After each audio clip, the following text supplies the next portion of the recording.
Mastering cold calling and communication skills. So, step number one, understanding cold calling. Gain insights into what cold calling is and its significance for sales. Understand the role in the business success. Number two. So, number one, basically, what it's saying is that you have to understand what is cold calling outreach. What's the purpose? What do you what you're up against? Number two, type of cold calls.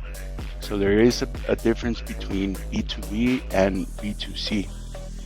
So if you have any comments, if you have any suggestions, any ideas, to me, sales, it's always going to be the same. You always have to resolve, you always have to build that connection.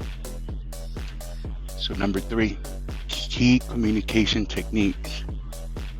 Learning the importance of verbal and nonverbal communication in engaging prospects over calls.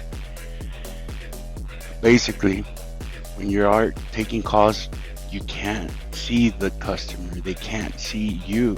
So the only weapon or the only tool that you have is going to be your voice. So the voice has to be, not monotone, it has to be engaging, it has to be assertive, and when you're presential, when you can see the customer and they can see you, your body language, your facial expressions, all of that is communication. So step number four, engaging strategies.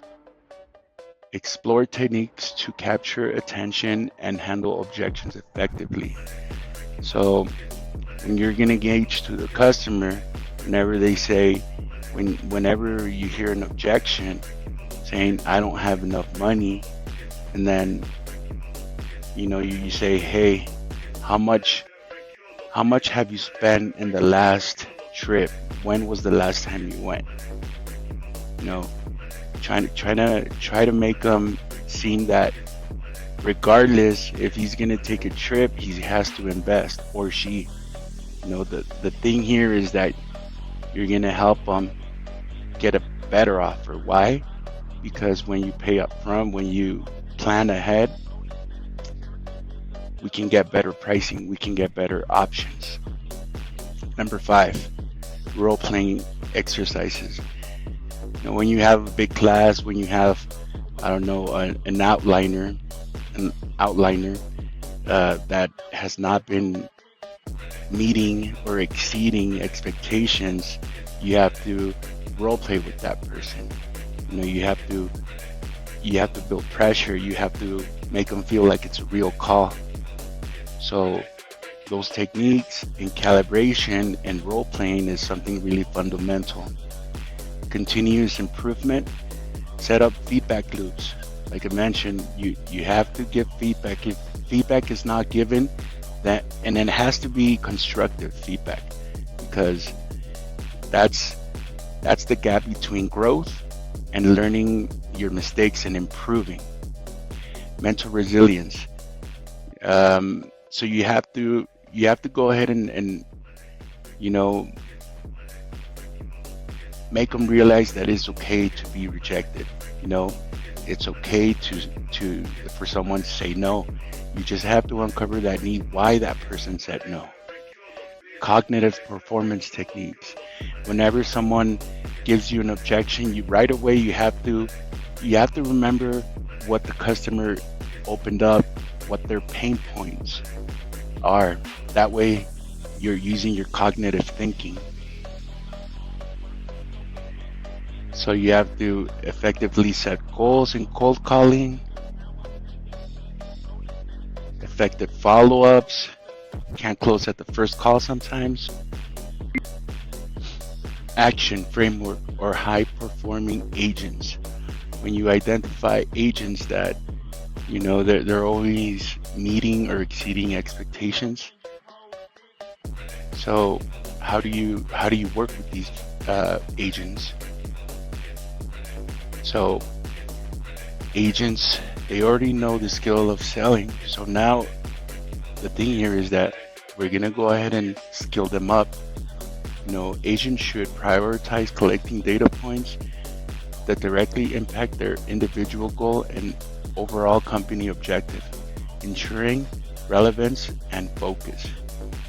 So, continuous optimization, implement self-monitoring and cognitive restructuring techniques to help agents identify improvement areas and adapt strategies effectively. So you're going to teach them how to, self-monitor, because the way we're going to learn is once we know ourselves, once we know how our cognitive and our techniques work, we can go ahead and personalize it. We'll personalize the action, encourage agents to align their action plan with both their individual strengths and the company's objectives. That way, they feel productive. That way, they feel like they're accomplishing personal and company objectives. Cognitive reframing techniques. Introduce cognitive reframing to challenge negative thoughts, promoting a growth mindset and encouraging agents to learn from data instead of fearing it. So data, even though you're having a bad time, you're not reaching goal, you're 2 weeks, so you can go ahead and meet those expectations, but you're far away. One of the things is that, you have to reframe it. You have to stop thinking negative. I'm not going to make it. This is really difficult. I'm just going to give up, because all of that is putting yourself down. You're already setting yourself to failure. Emotional intelligence and data. Highlight the role of emotional intelligence in interpreting insights, utilizing tools like empath mapping to understand customer needs better. So here's the part where the customer might be, saying, hey, no, I don't like your service. I have something better. So you're not supposed to take it that in a bad way. Say, okay, yes, they are good. I've already seen how they work. I know their promotions. I know their benefits.